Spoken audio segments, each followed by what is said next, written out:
بسم الله الرحمن الرحيم. الحمد لله رب العالمين والصلاة والسلام على محمد وعلى آله وصحبه أجمعين. وأدب أو أيامها ضمن وحاءات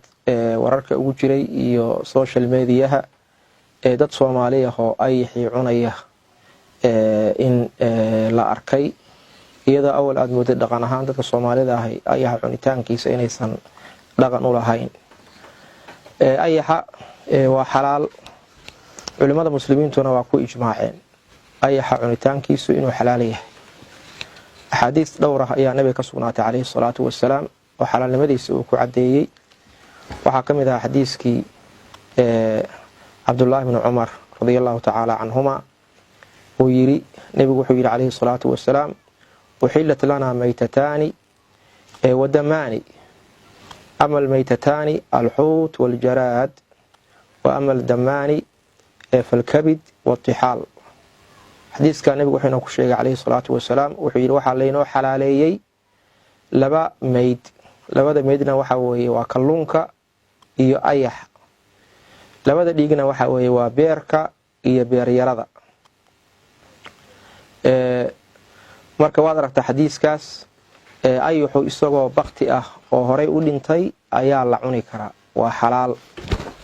sidoo kale xadiiskii kale oo Abdullah ibn Abi Awfa radiyallahu ta'ala anhu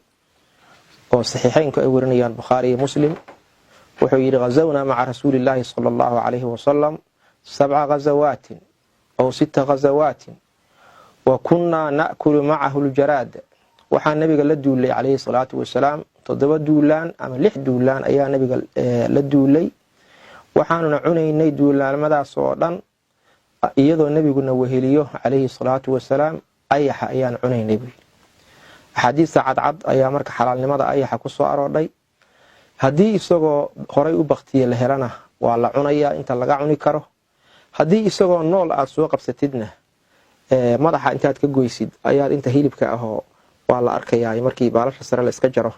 inta hilibka ah oo Ilaahay ku abuuray ayaa la cunaya marka ayuu sidaas ayuu xalaal u yahay bal min at-tayyibaat weeye oo inta laga cunaa dadka yaqaana aad bay u jecel yihiin suuqyada adduunyada aad baa lagu gadaa wali wadamada Asia ayaa aad looga cunaayo dadku qiimo weyn ayay siiyaan lacag badan ayaa laga bixiyaa isagoo ama kiilaad ah ama si kale waxaan ku yiraahdaa ay loo jangooyay marka sidaas ayaa wuxuu u yahay shay xalaal ah. Puntland Post warar sugan iyo warbixino dheelitiran.